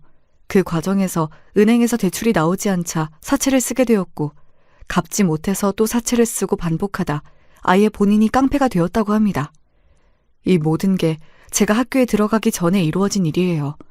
아빠가 이렇게 추락하는 과정을 다 지켜본 친할아버지는 충격에 쓰러지셔서 병원에 꽤 오래 누워 계셨죠. 아무튼 제가 여름을 싫어하는 이유는 바로 아빠의 겉모습 때문이었습니다. 차라리 몸집이라도 작던가 아빠는 풍채까지 컸어요. 남들보다 머리 하나는 더 큰 모습과 깍두기 머리를 보면 문신이 아니더라도 충분히 적어도 운동하는 사람이라고 유추하는 것이 가능했죠. 야, 너희 아빠 깡패야? 우리 엄마가 너희 아빠 깡패라고 너랑 놀지 말래. 나 그럼 너희 집에 못 가? 응. 야, 우리 주연이 빼고 우리 집에 가자. 엄마가 떡볶이 만들어준다고 했어. 다들 우리 집에 가자. 아빠 덕분에 저는 학창시절에 친구가 한 명도 없었어요. 어렸을 때는 엄마들이 저랑 놀지 말라고 해서 없었다면 고등학교 때는 아빠가 학교 앞으로 직접 찾아와서 친구가 한 명도 없었습니다.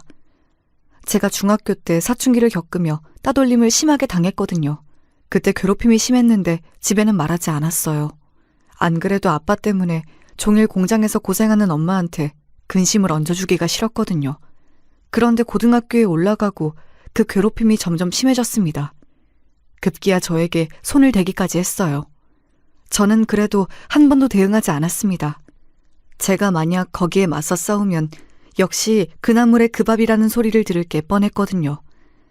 그런데 어느 날은 저를 괴롭히던 무리가 책을 제 얼굴에 던져서 그대로 상처가 났어요. 그리고 하필이면 그날 아빠가 집에서 저랑 같이 밥을 먹었습니다. 원래 집에도 잘 들어오지 않던 양반이 하필 그날 제 얼굴을 봤던 거죠. 야, 딸, 얼굴에 그게 뭐냐? 너 어디서 맞고 다니냐? 됐어. 아빠는 밥이나 먹어. 아빠야말로 밖에서 싸움 그만하고 다녀. 야, 내가 왜 밖에서 그렇게 싸돌아다니는데? 야, 너 얼굴 누가 그렇게 했어? 앞장서, 아우. 일 크게 만들지 마. 엄마한텐 비밀로 해. 그리고 아빠한테 알려줄 생각 없으니까 가만히 앉아서 밥이나 먹어. 다른 건 몰라도 내가 미선이랑 너 괴롭히는 것들은 다 죽여버릴 거야, 어? 알았으니까 밥이나 먹으라고. 그리고 엄마 괴롭히는 건 아빠야. 밖에서 싸울 시간에 돈이나 벌어오라고. 엄마가 왜 종일 공장에서 일하는데. 그래, 미안하다. 여기서 주목할 점은 아빠는 저와 엄마에게는 무척 약했다는 사실이에요. 그리고 놀랍지만 무려 엄마는 아빠의 첫사랑입니다. 외할아버지는 그래서 아빠를 아예 외가에 발도들이지 못하게 하셨어요. 저 망할 놈이 우리 미선이 절대 고생 안 시킨 데서 결혼 허락했더니 깡패가 되어서 용이랑 잉어를 몸에 도배할 줄은 몰랐지. 내가 진짜 주연이만 아니었어도 이혼시켰어. 아니야! 지금이라도 이혼해! 아이고, 미선아. 아빠, 그래도 저 인간이 나랑 주연이한텐 손 안 올려요. 저러다 정신 차리면 또 잘 살 거야. 너무 걱정하지 마요. 그래도 덕분에 나랑 주연이 어디 가서 당하고 살진 않잖아. 아이고, 내 새끼 속도 좋다. 나는 사위만 생각하면 자다가도 화병이 나서 잠이 깨! 엄마는 외할머니 없이 외할아버지 손에 자랐거든요. 그래서 외할아버지는 엄마를 정말 끔찍하게 아끼셨어요. 그렇게 아낀 딸을 결혼시켰더니 사위가 깡패가 되었죠. 얼마나 당신에게 큰 충격이었겠어요. 외할아버지는 그런 엄마가 안타깝다고 돈이 생기면 우리 집에 가져다 주셨어요. 덕분에 아주 찢어지게 가난하게 살진 않아도 되었죠. 아무튼 저렇게 아빠와 저녁을 먹고 다음 날이었어요. 그날도 저를 괴롭히던 무리는 여전했어요. 야, 이주연! 너희 아빠 깡패라며! 그럼 나랑도 싸울래? 너 나랑 1대1로 싸울래? 저는 하도 어릴 때부터 저런 괴롭힘을 당해서 담담했어요. 그래서 최대한 무시하고 교문 밖을 나섰는데 제 눈앞에 아빠가 서 있었어요. 그리고 아빠는 제가 학교를 나서며 교문을 걸어오는 과정을 다 지켜보고 있었죠. 저를 괴롭히던 아이가 일부러 저를 건드는 것을 이미 목격한 뒤였어요. 야, 너 뭐야? 너 뭔데 내 딸 괴롭혀? 그래, 나 깡패다. 너 나랑 싸울래? 조그만 게 어디서 까불어? 야, 너 이름 뭐야? 아빠, 뭐야? 언제 와서 기다리고 있었어? 주연아, 비켜봐. 야, 너 이리 안 와? 너 거기 안 서? 아빠는 쌍욕을 하며 저를 괴롭히던 가해자한테 다가갔어요. 아무리 딸이 괴롭힘을 당했어도 상대는 학생이잖아요. 물론 주먹으로 싸우진 않았고 가해자도 아빠를 보자 그 기에 눌렸는지 꼬리를 금방 내렸어요. 하지만 이 사건으로 인해 저는 학교에서 완전히 혼자가 되었습니다. 야, 딸. 앞으로 너 괴롭히는 것들 있으면 말해, 알았어? 아빠가 가서 반 죽여줄게. 어디서 감히 우리 딸을 괴롭혀? 아빠가 날 제일 괴롭히잖아. 제발 가만히 있어. 웬만하면 그 깡패 조직에서 나오라고. 도대체 언제까지 그렇게 살래? 야, 섭섭하게 왜 그러냐? 내가 이렇게 살고 싶어서 사냐? 다 너랑 엄마를 위해서 그런 건데 속상하게. 아빠! 내가 몇 번을 말하니? 나랑 엄마를 위한 거는 아빠가 조직생활 정리하고 사는 거라고. 제발 손 달고 나와. 그냥 손가락 하나 잘리고 나오라고. 아빠한테 손가락 잘리고 나오라는 말이 쉽냐? 진짜 섭섭하다. 내가 너 구해준 거잖아. 아빠와 저는 틈만 나면 싸우기 바빴어요. 저는 아빠가 공장이라도 들어가서 일하길 바랐습니다. 엄마가 고생하는 게 너무 가슴이 아팠거든요. 그렇게 고등학생 때까지 저는 친구가 한 명도 없었습니다. 어차피 혼자 있는 게 익숙해서 괜찮았어요. 그러다 제가 고등학교 3학년이 된 해에 우리 가족에게 첫 번째 불행이 생겼습니다. 바로 외할아버지가 간암에 걸려 돌아가셨어요. 병원에서 발견했을 때는 이미 너무 늦어서 쓰러지고 거의 바로 하늘로 가셨습니다. 아빠, 어떡해, 아빠! 이렇게 가면 어떡해! 엄마는 외할아버지의 죽음 때문에 정말 많이 슬퍼하셨어요. 외할아버지가 저도 무척 예뻐하셔서 저도 상당히 힘든 시간을 보냈습니다. 외할아버지의 죽음은 우리 가족에게 상당히 큰 불행을 가져왔어요. 가장 먼저 경제적으로 더 힘들어졌습니다. 외할아버지가 그래도 엄마를 생각해서 다달이 돈을 보내주셨거든요. 그런데 이제 그럴 수가 없었죠. 그렇다고 남긴 유산이 많은 편도 아니었어요. 그리고 무엇보다 엄마가 너무 슬퍼하셨어요. 유일한 버팀목이던 외할아버지가 하늘로 가셨으니 더 버티기 힘들다고 판단하셨나 봐요. 엄마는 공장에도 한동안 나가지 못하셨어요. 그러니 자연스럽게 우리 집은 수입이 하나도 없게 되었습니다. 그때는 제가 아직 학생이라서 나가서 돈을 벌지도 못했어요. 아니, 내가 봐주는 것도 한두 번이지. 이건 심하잖아요. 어? 돈을 몇 개월을 밀렸냐고. 이래도 되는 거야?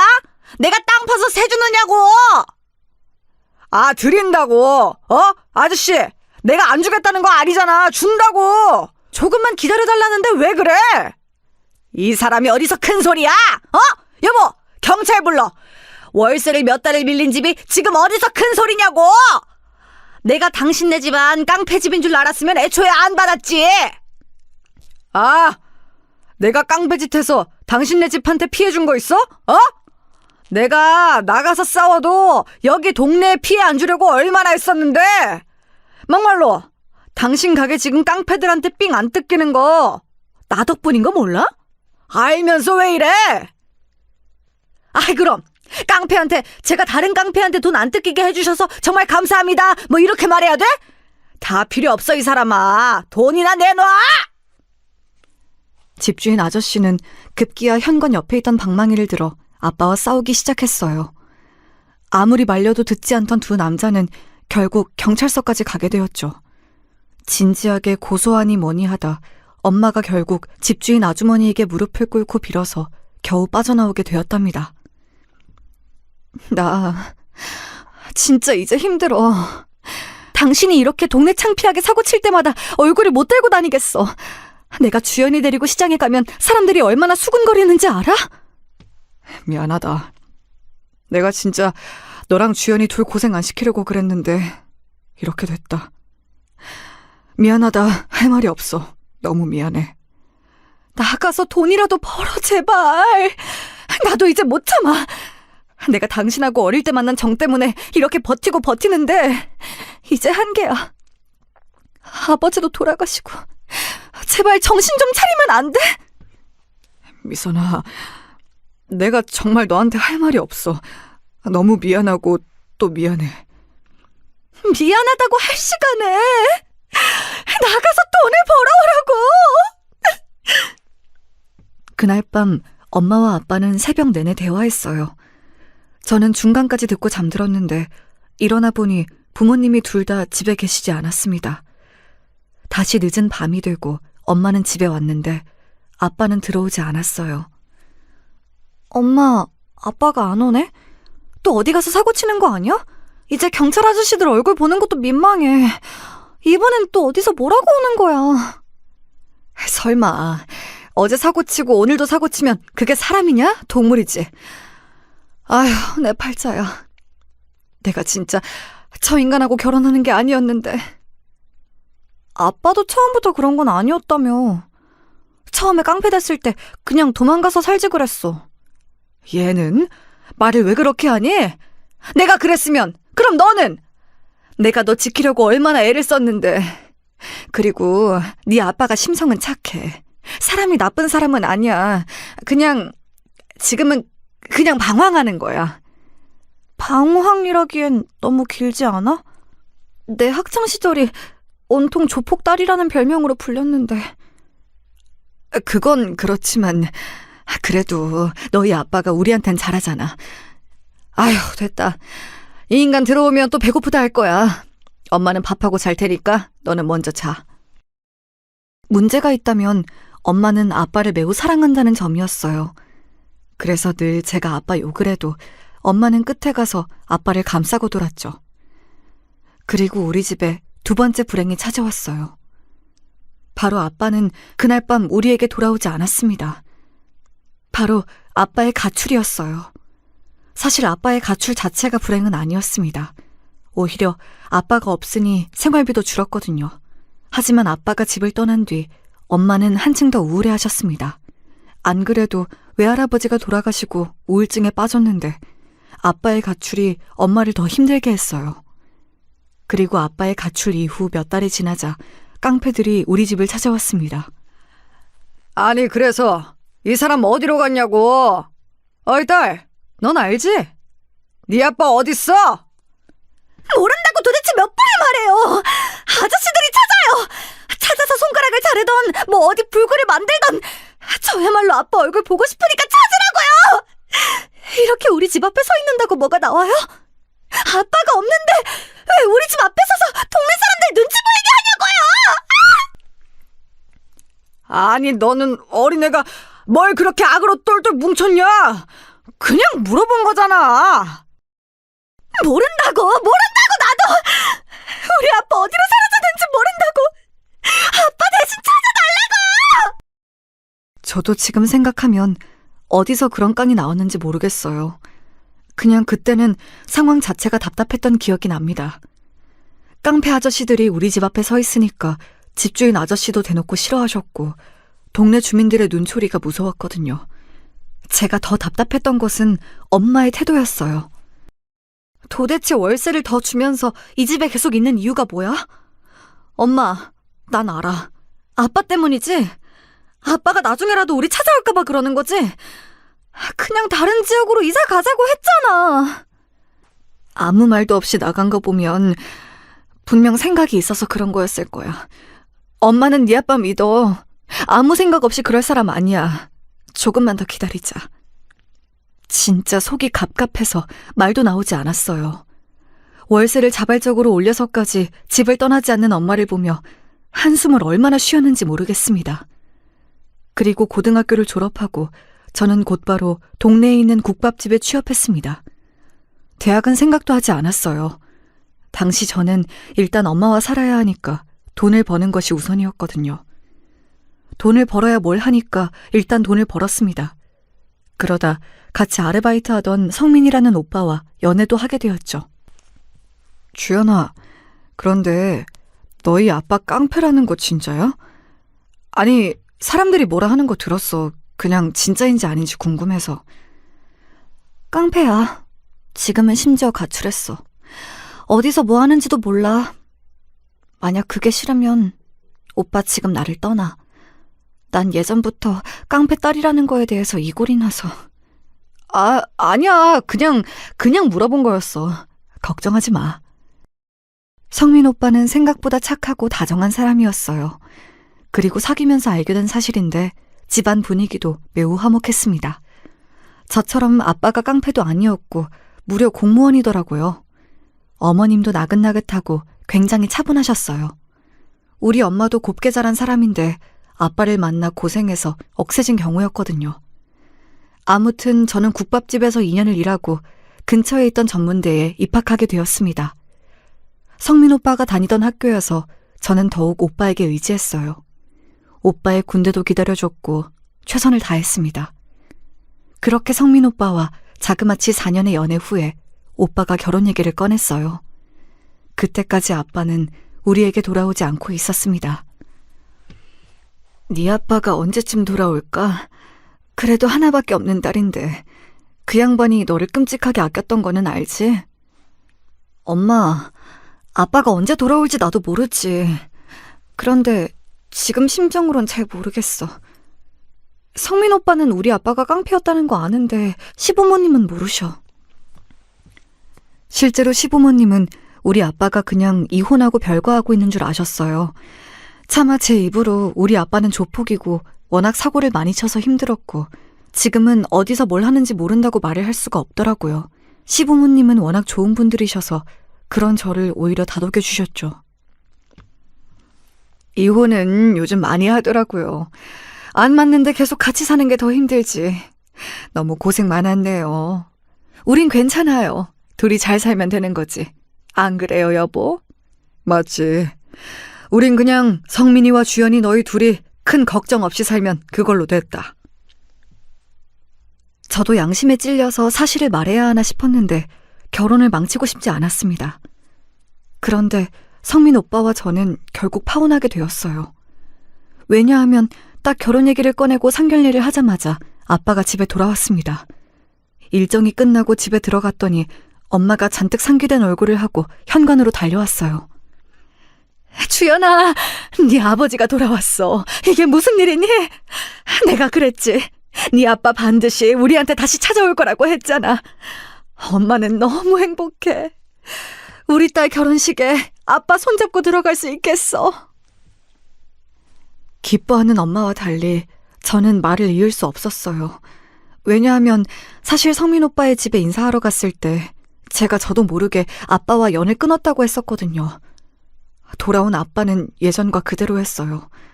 알고 봤더니 그날 엄마가 집주인 아주머니에게 무릎을 꿇었던 것이 아빠에게 큰 충격이었더라고요. 아빠는 그 길로 바로 바다로 가서 배를 탔다고 합니다. 쉬지도 않고 계속해서 돈을 벌었다고 하며 웃더라고요. 아빠는 고생해서 살도 많이 빠진 상태였고 돈도 꽤 많이 벌었어요. 그런데 그런 아빠를 보며 저는 눈물이 자꾸 나왔습니다. 반가움만 있는 것은 아니었어요. 내가 주연아, 아빠가 힘들어도 네 엄마랑 너를 생각하니까 힘들지 않았어. 그런데 아니 이 새끼들이 조직에서 내가 도망갔다고 생각했는지 나를 찾아왔더라. 그래서 돈을 조금씩 떼줬지 뭐. 그렇게 몇 년을 하니까 곱게 보내주더라고. 아니 그래서 우리 딸 결혼한다고? 아빠, 왜 하필 지금 왔어? 조금만 더 일찍 혹은 나중에 오지. 왜 그래? 아빠가 그럼 그냥 돌아오지 않았다고 할까? 네가 원한다면 아빠가 다시 사라져 줄게. 어딜 사라져? 당신 다시 우리 버릴 거야? 나 그거 못 봐. 무슨 소리 하는 거야? 정말 너무 힘든 시간을 보내게 되었어요. 아빠는 자기가 미안하다고 돌아온 것을 없던 일로 하자고 하더라고요. 그 모습을 엄마는 절대 안 된다고 말렸고요. 저는 결국 깡패였던 아빠가 다시 돌아왔다고 성민 오빠에게 터놓았어요. 우리도 이런 얘기 꺼내는 게 참 조심스러워요. 그런데 깡패 집안과 엮이는 게 힘들 것 같아요. 네, 어쩔 수 없죠. 그럼 파혼하는 걸로 할게요. 그래도 좋은 인연이었어요. 이혼 가정은 괜찮은데 깡패는 힘들어요. 남들 시선에서 자유롭지 못해서 우리가 그걸 견딜 자신이 없어요.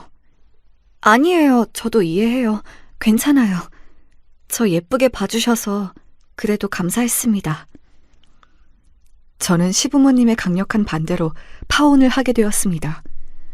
끝까지 예의 있게 말씀해 주시는 것을 보고 마음이 아팠어요.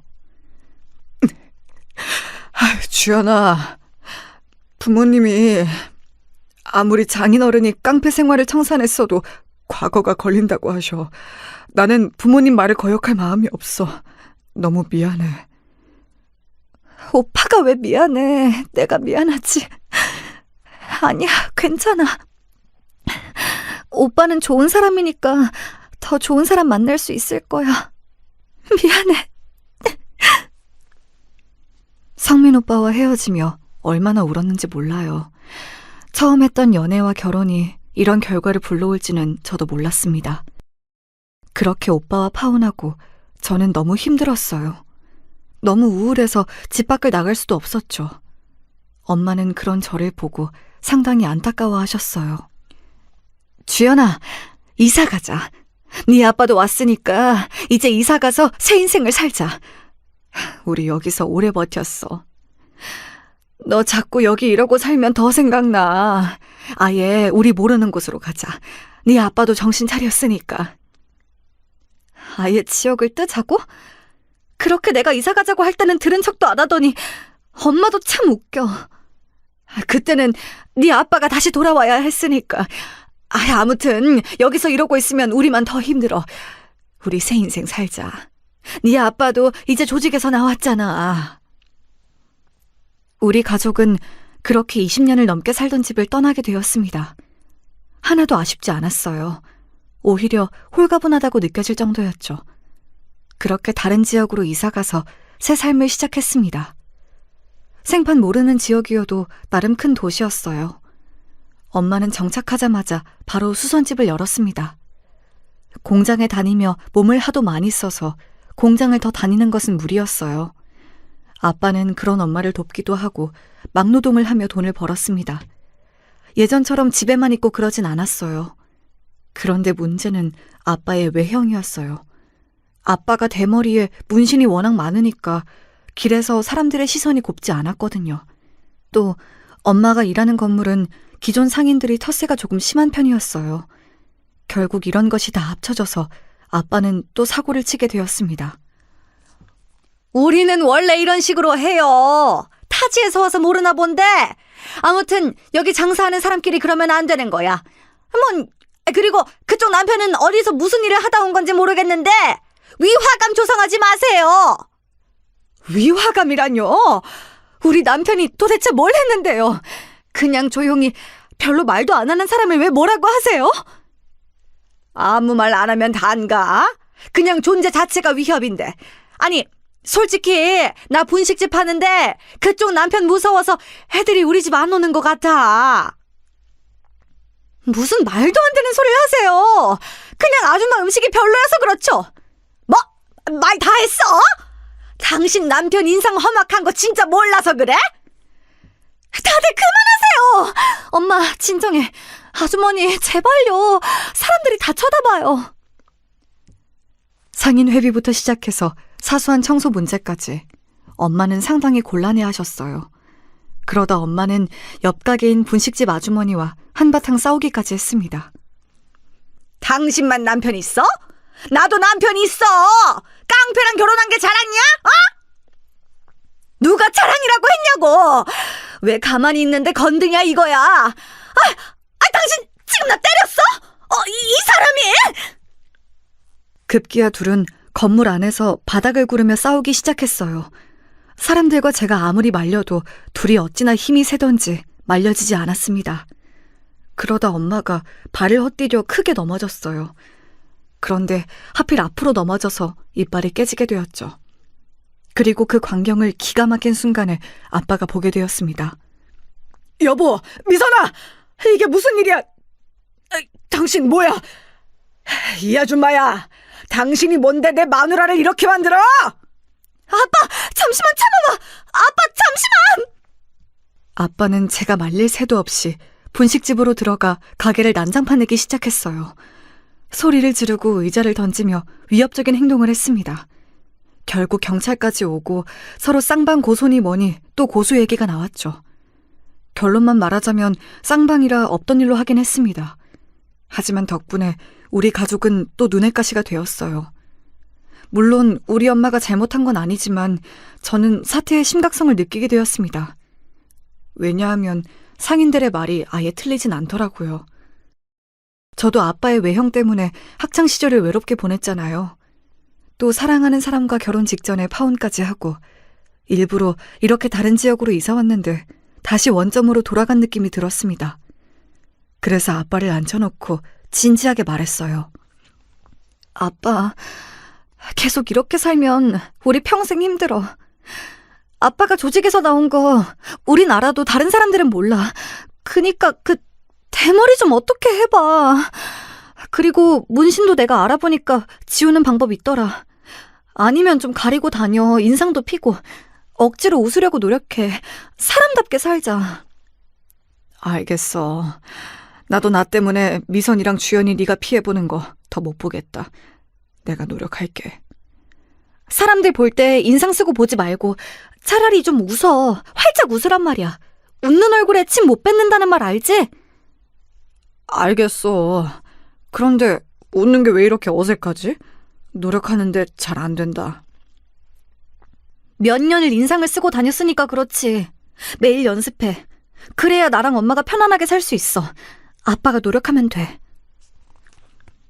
그 이후로 아빠는 정말 노력하기 시작했어요. 머리도 열심히 기르고 문신 제거 시술도 받고 다녔습니다. 사실 제거 시술을 받아도 그렇게 깨끗하게 지워지지 않아요. 그래서 아빠는 한여름에도 긴팔을 입고 다녔답니다. 또 워낙 인상을 오래 쓰던 사람이라 인상 자체를 바꾸려고 제가 많이 도와주었어요.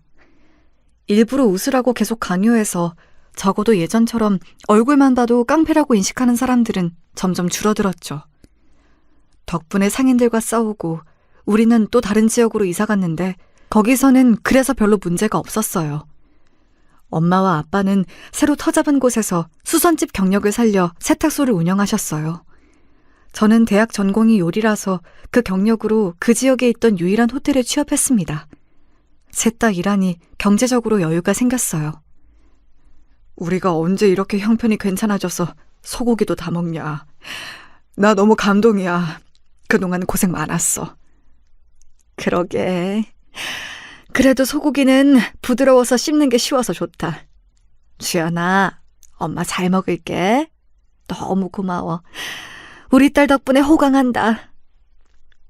아니야. 엄마 이가 안 좋아서 일부러 소고기집으로 잡았어. 엄마, 치과는 꾸준히 다니고 있는 거지? 엄마는 그때 옆집 분식집 아주머니와 싸운 이후에 치아를 다 새로 바꾸셨어요. 이가 많이 깨져 새로운 치아를 심었는데 예전처럼 고기를 잘 씹지 못하셨습니다. 무리하게 단단한 음식을 깨물다 이가 다시 나가기도 하셨거든요. 그 이후로 엄마는 부드러운 음식을 선호하셨어요. 그 모습을 볼 때마다 가슴이 아팠습니다. 그래서 더욱 아빠에게 행동을 똑바로 하라고 뭐라 하고는 했죠. 아빠도 엄마의 모습을 보고 더 깡패처럼 보이지 않으려고 애썼어요. 덕분에 우리 세탁소는 친절함으로 유명해졌습니다. 그리고 저는 호텔에서 일하며 새로 연애를 시작했습니다. 사실 성민 오빠와의 파혼 이후에 저는 연애를 일부러 하지 않고 있었어요. 왜냐하면 한번 제 잘못이 아닌 아빠의 문제로 파혼하게 되니까 또 그렇게 되면 너무 힘들 것 같았습니다. 그런데 아빠가 노력해서 많이 바뀌었잖아요. 그렇기도 하고 저도 이사만 2번을 하며 외로움이 늘어났어요. 물론 부모님과 같이 살아서 혼자는 아니었어도 제가 친구도 없어서 또래가 주변에 없었습니다. 주연 씨, 이거 제가 할 테니까 가서 쉬운 일 해요. 무거운 건 제가 들게요.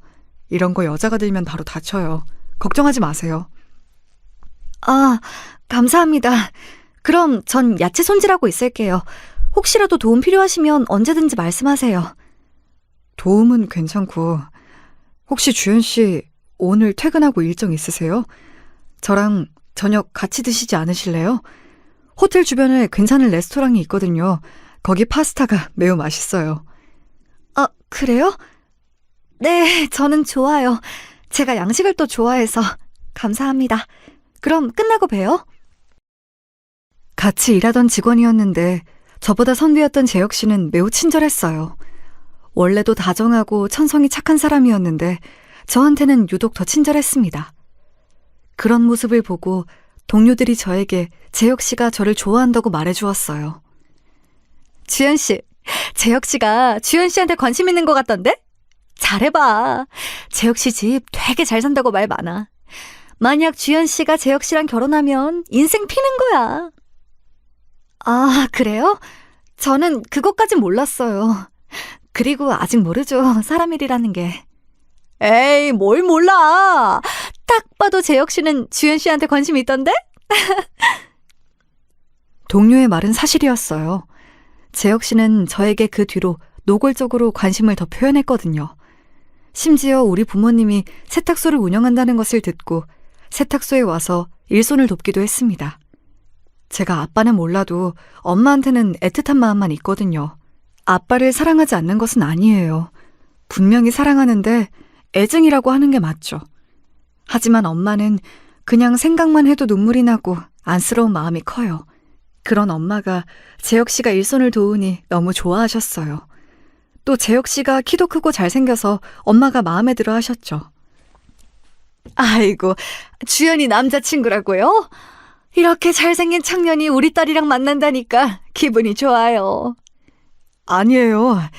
주연 씨 같은 사람을 만난다니 제가 더 영광이죠. 예쁘고 친절하잖아요. 어머님, 그거 제가 할 테니까 앉아 계세요. 그런 모습을 보고 저도 마음이 열려서 재혁 씨와 진지하게 만남을 이어가게 되었습니다. 그렇게 재혁 씨와도 연애를 2년 정도 하니 저에게 결혼하자는 말을 꺼내더라고요. 그래서 재혁 씨네 집에 인사도 가게 되었죠. 안녕하세요. 처음 뵙겠습니다. 이주연이라고 합니다. 저는 재혁 씨와 같은 호텔에서 근무하고 있어요. 그래요. 그런데 아가씨, 내가 듣기로 전문대 나왔다고 하던데 맞아요? 우리 재혁이는 프랑스에서 유학했던 거 알죠? 엄마, 왜 그래요? 그거 나중에 저랑 따로 얘기하기로 했잖아요. 얘는? 너는 대한민국 사회에서 학벌이 얼마나 중요한지 진짜 몰라서 그래? 내가 다른 것도 아니고 프랑스 유학까지 시켰는데 갑자기 전문대 나온 여자랑 결혼한다고 하면 좋다고 허락해야 해? 언제는 사람 됨됨이가 중요하다면서요. 그걸 그리고 왜 주연 씨 앞에서 이렇게 말하시는 거예요? 아예 없는 소리는 아니지. 그리고 아가씨 부모님이 세탁소를 운영한다고 들었는데 결혼은 현실이니까 물어보자면 모은 돈이 어느 정도인가? 저도 자세히는 모르지만 노후가 아예 대비가 되어 있지 않은 것은 아니에요. 그래도 먹고 살만합니다. 그게 문제야. 먹고 살만 하는 게 아니고 우리처럼 걱정이 없어야 하는 건데. 아가씨, 결혼은 집안 대 집안이야. 너무 속상하게 여기지 마요. 우리는 결혼 허락 못해요. 저는 말 그대로 첫인사 자리에서 노골적으로 반대를 당하고 왔어요. 재혁 씨가 아무리 부모님을 말려도 이미 반대하는 게 눈에 보이더라고요. 집으로 가는 동안 속상함에 눈물이 나오기 시작했습니다. 제 인생에 결혼은 없나 보다 생각했죠. 재혁 씨가 따라 나와 미안하다고 해도 귀에 들어오지 않았어요. 그런데 그렇게 끝날 줄 알았던 결혼은 재혁 씨의 노력으로 결국 상견례 날짜를 잡게 되었습니다. 왜냐하면 재혁 씨가 저와 결혼하겠다고 단식 투쟁까지 했거든요. 저도 그 얘기를 듣고 얼마나 놀랐는지 모릅니다. 저는 주연 씨와 평생을 함께하고 싶어요. 이 마음은 절대 꾸밈이 없어요. 그러니 이번 주말에 부모님 모시고 한정식 집으로 오세요. 일단 우리 부모님은 제가 최대한 막아볼게요. 이런 시련을 넘기면 우린 강해질 거예요. 저는 저와 결혼하겠다고 저렇게 노력하는 모습을 보니 순간 감동을 크게 받았습니다. 그래서 부모님에게 상견례가 잡혔다고 말씀드렸죠. 부모님은 워낙 재혁 씨가 세탁소에 와서 일손을 도와 예전부터 재혁 씨랑 결혼하라고 했던 분들이라 좋아하셨습니다. 아빠는 예비시댁에 잘 보이겠다고 백화점에 가서 정장을 새로 구매할 정도였어요. 엄마도 이번 결혼은 파혼하면 안 된다고 신경을 많이 쓰셨습니다. 그렇게 상견례 날이 다가왔고 동네에서 제일 좋은 한정식 가게에 가서 양가 부모님의 첫 만남이 시작되었죠. 시부모님의 표정은 여전히 밝지 않았어요. 하지만 재혁 씨가 미리 언지를 단단히 했는지 제가 처음 인사 갔을 때처럼 대놓고 반대하진 않았습니다. 상당히 어색한 자리였는데 그래도 말을 이어나가고 있었어요. 그런데 우리 엄마가 이가 안 좋아서 질긴 음식을 씹는 것이 어렵잖아요. 하필이면 그 한정식집이 고기가 매우 질겼어요. 그리고 반찬도 부드러운 음식이 없었습니다. 순간 속으로 음식 선정을 잘못했다는 생각이 들었죠. 만약 결혼한다면 저희는 예물을 꼭 받고 싶어요. 그리고 사계절 이불도 받아야겠어요. 우리 아들이 프랑스에서 유학해도 결혼은 한국에서 하니까 한국의 결혼 예절을 따라야죠. 네네, 그럼요. 걱정하지 마세요. 아쉽지 않게 준비하도록 하겠습니다. 유학생 사위라니 저는 복에 겨웠네요. 우리 집이 전통을 중시하는 가문이에요. 그래서 만약 결혼하면 명절이나 제사도 꼭 챙겨야 하고 할 게 많을 겁니다.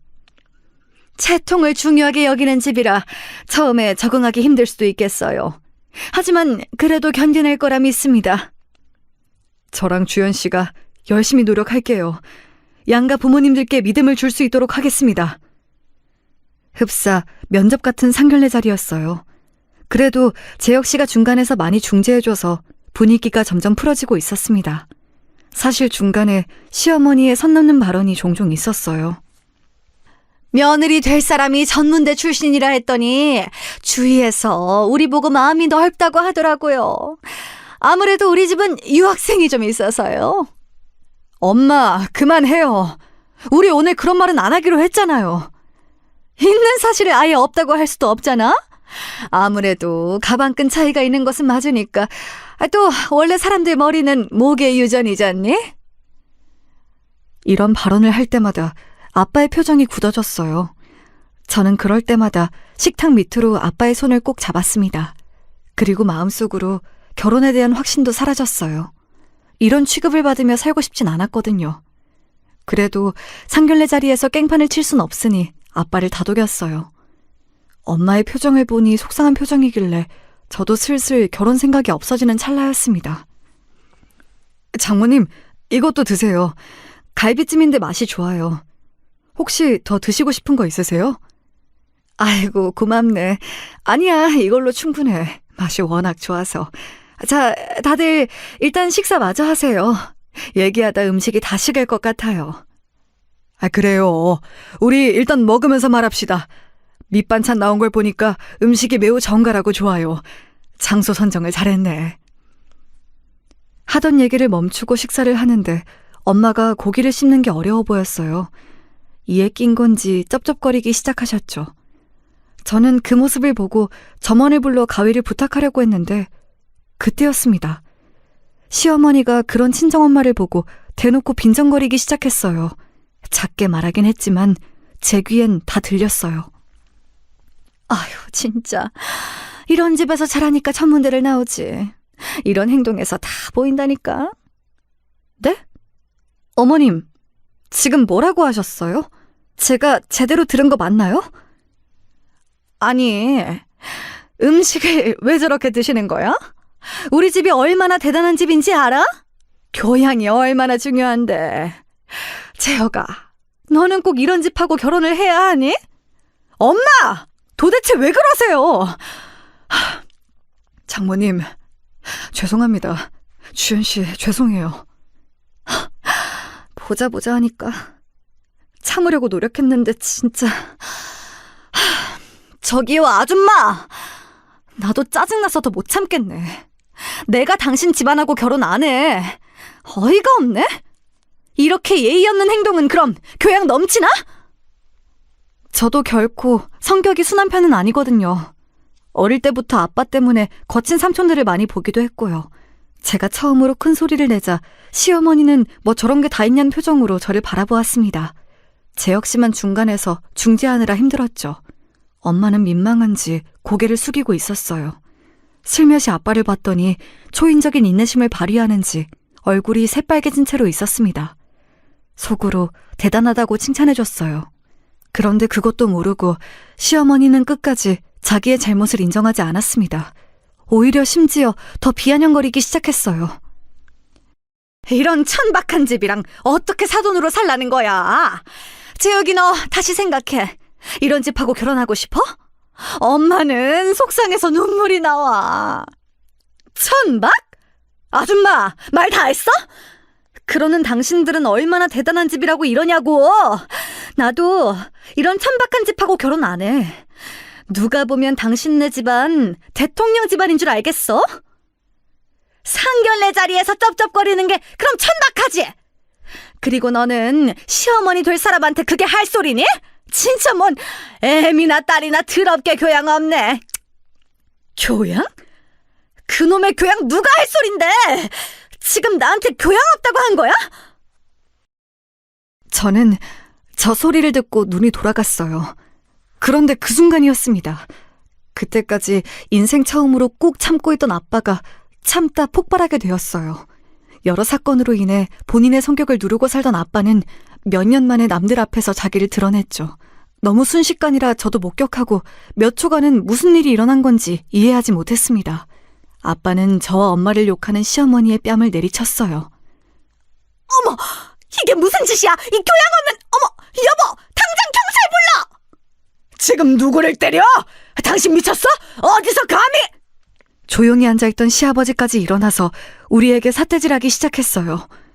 시어머니는 본인이 뺨을 맞았다고 엉엉 울며 바닥에 드러누웠죠. 시아버지가 저와 엄마한테 쌍욕을 시작하자 아빠는 급기야 식탁을 엎어버렸어요.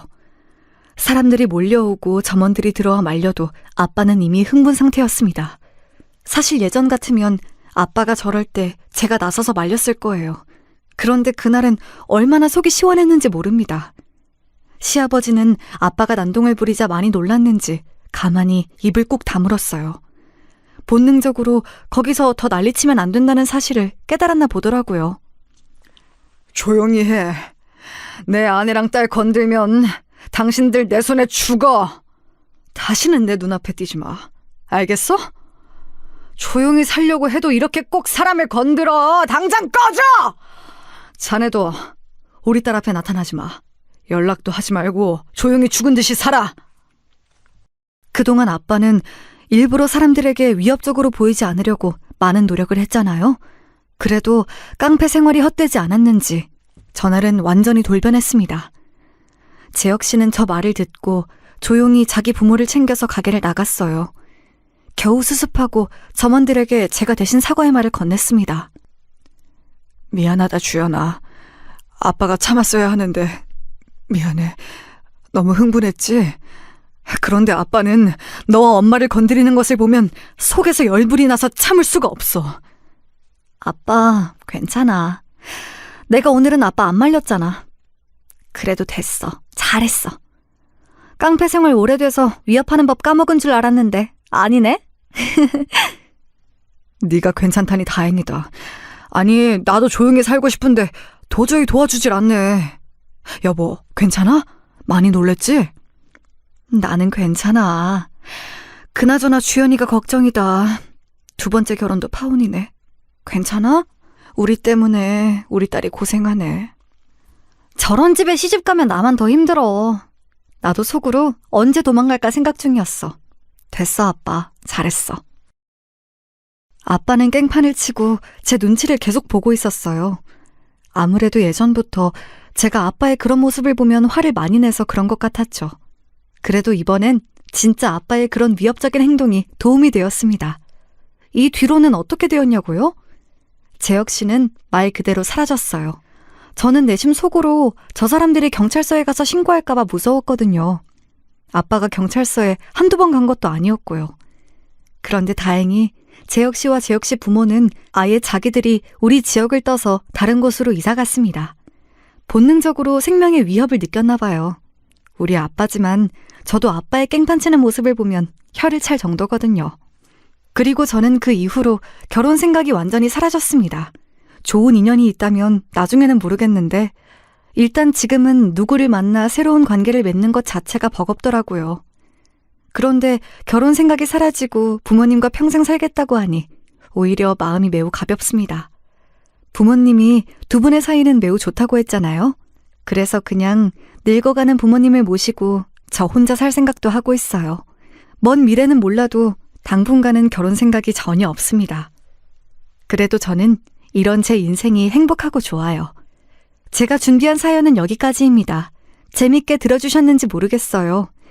저는 사연을 제보하며 우리 가족이 참 다사다난했다고 느낍니다. 앞으로 어떤 일이 또 발생할지 모르겠지만 그때마다 잘 대처하며 살도록 할게요. 들어주셔서 감사합니다. 다들 행복한 하루 보내세요.